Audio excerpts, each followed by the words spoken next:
ማንም አልተከተለሽም አይደል? ሉሊት እኮ ነኝ። ማን መሰልኩሽ? እንኳን ሰው ጥላ አይከተለኝም። እሺ እንደዛ ከሆነ መቼ ነው ክፍያውን ጨርሰሽ የምትከፍልኝ? እንዴ ልጅ እኮ አልቅሶ ሊሞት ነው። እንዴ ለምን ያለቅሳል? አንቺን አልለመደሽም እንዴ? ሆን ብለሽ እንዳይሆን የምታስለቅሽ ማለት ለምንድን ነው እንዴ? ምንም ቢሆን እኮ ትልቅ ሰው ነኝ። እንዴት እንደዛ አደርጋለሁ? እንዴት ነሽ ይፍራት? ወይ ማታ አልተፈጠረው ነገር እባክህ ይቅር በለኝ። ቆይ ምን አይነት ሴት ነሽ? እኔ እኮ ስርዓት ያለሽ ትመስይ ነበር። ለካ እንደዛ አይደለም።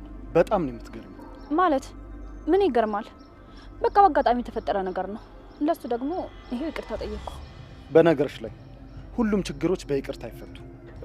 እንዲሁ በቀላሉ ላፍሽ ይቅርታ ስላልሽ ብቻ ችግሩ የሚፈታ አይደለም። በዛ ላይ ሆን ብላችሁ አስባችሁና አቅዳችሁ ያደረጋችሁት ነገር ነው። ወይ እንደሱ እንኳን አልነበረም።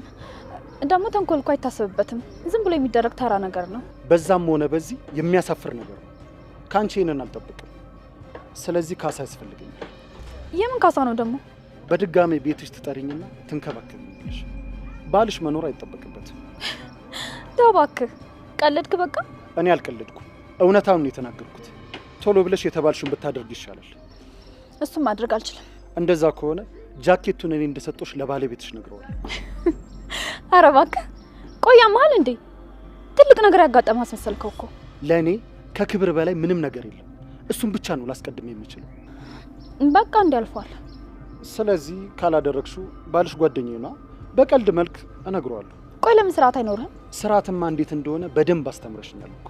ስለዚህ ሰላም ሰላም ውድ የቻናሌ ቤተሰቦች እንዴት ናችሁልኝ? እንኳን ወደ ሰብለይቱ በሰላም መጣችሁ።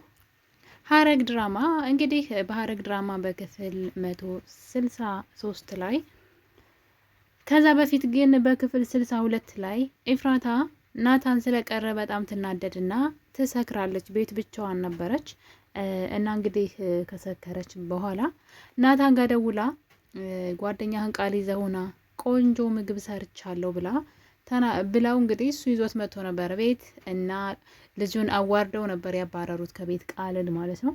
እሱ ደግሞ እንግዲህ የቋመጠ ደስ ብሎት ጭራሽ ኤፍራታ እኔን ፈልጋኝ ጭራሽ እኔን እራት ጋበዘች በሷ ፍቃድ ብሎ ደስ ብሎት ማለት ነው ሊበላ ቃል እና ወደ ኤፍራታ ቤት ሄዶ ነበረ።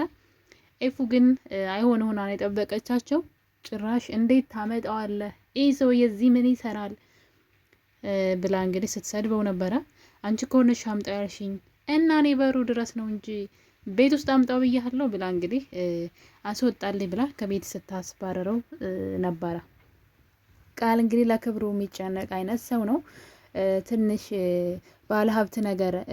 ባለሀብት ነኝ የሚል አይነት ሰው ነው እና ለክብሩ በጣም ነው የሚጨነቀው። ኤፍራታን ስለወደዳት ነው እዛ ጋር የሚርመጠመጠውና በእርግጥ ያው እነ ናታንም ለሱ አያንሱም፣ ግን እሱ እንደዛ ነው የሚያስበው ለራሱና እንግዲህ በዛ ተናዶ ነበረ አጅሬው እና ኤፍራታን በምትገባበት እየተከታተላት ይገኛል አሁን ላይ። ምክንያቱም ደግሞ በዛ ምሽት የተናገረችው ነገር ስላናደደውና እሱ የጠበቀውና ያጋጠመው ነገር በጣም አስደንጋጭ ነው ለሱ።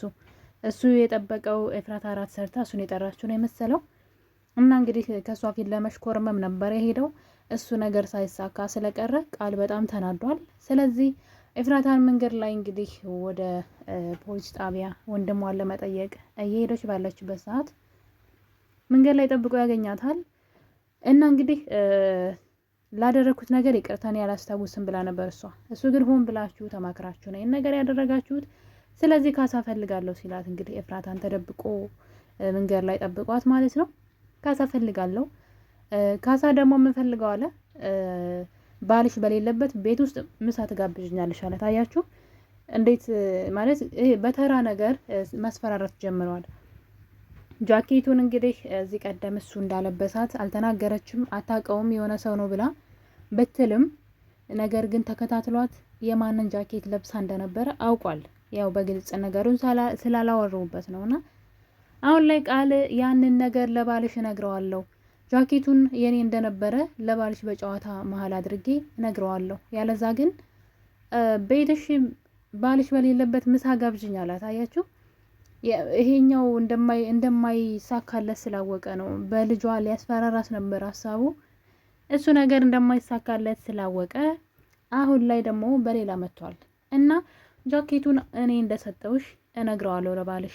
ስለዚህ ምሳ ጋብዙኝ ቤትሽ ብሎ በድጋሚ በክብር ጠርቶሽ ምሳ እንድጋብዥ ይፈልጋለሁ ብሎ እንግዲህ ኤፉን ሲያስፈራራት እያየን ነው። አስባችሁታል ምን አይነት መሰሪ እንደሆነ። በዛ ላይ ደግሞ የቃል እህት የት እንደገባች አይታወቅም። የቃል እህት እንግዲህ የሆነ ጊዜ ከቤት ለኤፍራታ የልጇን በህይወት መኖር ልነግራት ነው እያላት ነበረ እና በጣም ደስ ብሏት ነበር። እሷ ደግሞ ይህን ስላደረግክ አንተ ኮርቼብሃለሁ ወንድሜ፣ አንዲት እናት ከልጇ ተነጥላ በፍጹም መኖር የለባትም እያለች በጣም ለሰው የምታዝን ቅን ልጅ ናት። እንግዲህ እሷ እህቱ ማለት ነው። ግን የት እንደገባች አይታወቅም። ከዛ በኋላ ከናታን ጋር ብዙ ጊዜ ያወሩ ነበረ። ናታን እህቱ እንደሆነች ስላወቀና ሆን ብለው እዛ ቤተሰብ ላይ ዙሪያ ጥምጥም እየሄዱ እንደሆነ ስላወቀ ልጅቷን በሶሻል ሚዲያ ላይ አግኝቷት እያወራት ነበረ።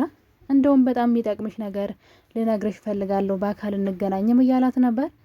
ነገር ግን ትንሽ ጊዜ ካወሩ በኋላ ልጅቷ ጠፋችበት እና ኤፍራታ ላፕቶፑን ስትከፍት ነበር እንግዲህ የእሷን ፎቶ አግኝታ እንዴት ነው ናታን እኔን ትቶ ሌላ ሴት ሊያፈቅር የቻለው ፍቅሩ አለቀ ወይ ብላ ስታዝንና ስታለቅስ የነበረው ለዛ ነው። የሰከረችውን በሱ ፎቶ ምክንያት ነው። ፎቶዋን እንትን ብሎ እንግዲህ በጣም እያያት ነበረ። ማለት ፈልጓት ነው ብዬ አልልም፣ ግን ከእህትየዋ ጋር ቀረቤት አላቸው ከጽዮን ጋር ማለት ነው። ስለዚህ ወጥመድ እንደሆነ ስላወቀ ቤተሰቡ ላይ ምን ፈልገው ነው የሚለውን ለማወቅ ነው። እሱ ከልጅቷ ጋር ለመግባባት ስለፈለገ ነው። ነገር ግን ልጅቷ አሁን ላይ የት እንደገባች አይታወቅም። ማን እንዳገታት፣ ምናልባት ሉሊት አግታት ይሆን ወይስ ደግሞ እዚህ ቀደም ካያችሁ ቢኒ እዛ ቤት በተደጋጋሚ ከጽዮን ጋር ሲያያት እቺ ልጅ የማን ልጅ ናት ብሎ መከታተል ጀምሮ ነበረ እና በመንገድ ላይ በግድ ደግሞ ስልኳን ተቀብሏት ነበረ። ምናልባት ወይ ቢኒ ነው ያገታት ወይም ደግሞ ሉሊት ናት ያገተቻት ብዬ አስባለሁ፣ እህትየዋን ማለት ነው። እናም እንግዲህ ያቺ የደወለችለት ለናታን እና ከኔ ጋር ላንተ የሚጠቅምህ በህይወትህ የማጠብቀው ነገር ግን ላንተ ትልቅ ነገር የሆነ እኔ ጋር አለ እናና ድነኝ ብለው ሂዶ ነበረ ናታን። ነገር ግን እሷን ለመፍታት ሲጎነበት ከኋላ መጥቶ ቃል እንግዲህ እንትን ይመታውና ራሱን ይስታል። የተፈጠረው ነገር ከዛ በኋላ ያቅም። ልጅቷ ግን እዚህ ጋር የተሳሳተችው ነገር ያገቷት ቃልና ሉሊት እንደሆኑ መናገር ነበረባት። ቃልና ሉሊት አብረው የሚሰሩ ሰዎች እንደሆኑ በዛውም ናታን ያቅ ነበረ ወይም ደግሞ ይጠረጥር ነበረ። እሷ ግን ሉሊት ናት አለች። ምንም አልተረዳም። ደጋግሞ ቢጠይቃትም ሉሊት ለዚህ ነገር መልስ የላትም። ነገር ግን ሌላ ነገር ተፈጥሯል። እንግዲህ ጽዮንና አቤል ወደ ቤት እየገቡ ያለ ሉሊት ግቢ ውስጥ ወሬ እያወራች ነበረ። ልጁን እኔ ለእኔ ትሰጭኛለሽ፣ ገንዘቡን እሰጥሻለሁ፣ ስለማገት ስለ ልጅ ስለ ህፃን ልጅ እያወራች ጽዮን ሁሉንም ነገር ያወራችውን ሰምታለች። እና ጽዮን የማን ልጅ አግታለች? ሴትዮ የምን ህፃን ልጅ ነው? የማን ነው የምትደራደረው? እያለች ልጁ ለእኔ በጣም ያስፈልገኛል እያለች ነበረ። ቃልም ደግሞ ልጁ ለእኔ ያስፈልገኛል እያለ ነው። በጣም ያስፈልገኛል ልጁ፣ ምክንያቱም በልጁ እናትየዋን ማስፈራሪያነት ሊጠቀምበት ነው። እና እንደውም ቃል ከሚያግተው ልጁን እሷ ራሷ ሉሊት ብታግተው የተሻለ ነው። ለምን? እሷ ገንዘብ ነው የምትቀበላቸው። ይሄኛው ግን ኤፍራታ በጣም የምትፈተንበት ወቅት ይመጣል ማለት ነው። በልጇ አስፈራርቶ እንግዲህ ሌላ ነገር ከትዳሯ ውጭ እንድታደርግ በልቦናው የሚያስበውን ቆሻሻ ሀሳብ እንድታደርግ ሊያስፈራራት ይችላል ብዬ አስባለሁ። ምክንያቱም ልጅ እሱ ጋር ነው ብላ ብትከሰው ምንም ማስረጃ ስለሌላት ማለት ነው። ነገር ግን ከዚህ በኋላ ቃል ከተጠርጣሪነት አይርቅም። ምክንያቱም ብዙ ሰዎች ምስጢሩን እየሰሙት ነው። እንግዲህ ጽዮን የሰማችውን ነገር ሉሊትን በመከታተል ላይ ትገኛለች። ሉሊት ምን እንደምታደርግ ከማን ጋራ እንደምትውል እየተከታተለቻት ትገኛለች ማለት ነው። ያው እንዳትጎዳት ግን እዚህ ቀደም እንደጎዳቻት እዚህ ቀደም አንዴ ነው ሁለት ጊዜ እንግዲህ በእሷ ምክንያት ጽዮን መርሳት ሁሉ የቻለችው በእሷ ጥላት ነውና ሚስጥሯን ስለሰማችባት ነው። ስለዚህ ይሄን ነገር ጽዮን በጥንቃቄ ማድረግ አለባት። በፍጹም ፊት ለፊት ዳ መጋፈጥ የለባትም። እና እንግዲህ ጽዮን አንድ ሚስጥር ላይ ደርሳለች። እሱም ደግሞ የሆነ ህፃን ልጅ ሉሊት እንዳገተች ወይም ደግሞ በገንዘብ ልትደራደር እንደሆነ ብቻ ስለሱ አንዳንድ መረጃዎችን ሰምታለች። እና ጽዮን ይሄን ነገር ለወንድሟ ብትነግረው ምናልባት ሊጠረጥሩ ይችላሉ ሉሊት ያገተችው ልጅ እንዳለ። ደግሞ ያቺ የቃል ጓደኛ ተብየዋ ማለት ነው ለናታን ላንተ በህይወትህ የማይታመን ነገር ላንተ ደግሞ በጣም መልካም የሆነ ነገር ግን ልታምን የማትችለው ነገር ያንተ የሆነ ነገር እኔ ጋር አለ ብለዋለች። ስለዚህ ሉሊት ልትወስደው እንደሆነ እያስፈራራቻት እንደሆነ እሷ እንዳገተቻትም ነግረዋለች። እና ጽዮን ይሄን ነገር ለወንድሟ ብትነግረው ነገሩ ይገጣጠምለታል። ስለዚህ የሆነ የሚጠረጥረው ነገር ይኖራል ብዬ አስባለሁ። ነገር ግን አሁን ላይ ልጁ ከቃል እጅ ወጥቷል። ከቃል እጅ መውጣቱ ደግሞ ለኤፍራታ በጣም አሪፍ ነገር ነው። ከዚህ በኋላ በምንም ነገር አስፈራርቶ አያጠምዳትም ብዬ አስባለሁ። ምክንያቱም ቃል በጣም ባለጌ ሰው ነው። ማለት ባለትዳር የሆነችን ሴት በዚህ መጠን እንግዲህ በጃኬቱ ማስፈራራት ከጀመረ ሌላ ትልቅ ነገር እንደያዘባት ሲያቅ ደግሞ ህይወቷን ነው የሚያመሰቃቅለውና ስለዚህ ሉሊት እጅ ቢገባ ምናልባት ሉሊት ብዙ ንብረት ልትቀበላቸው ትችላለች፣ በልጇ አስፈራርታ ማለት ነው። ግን ቀድማ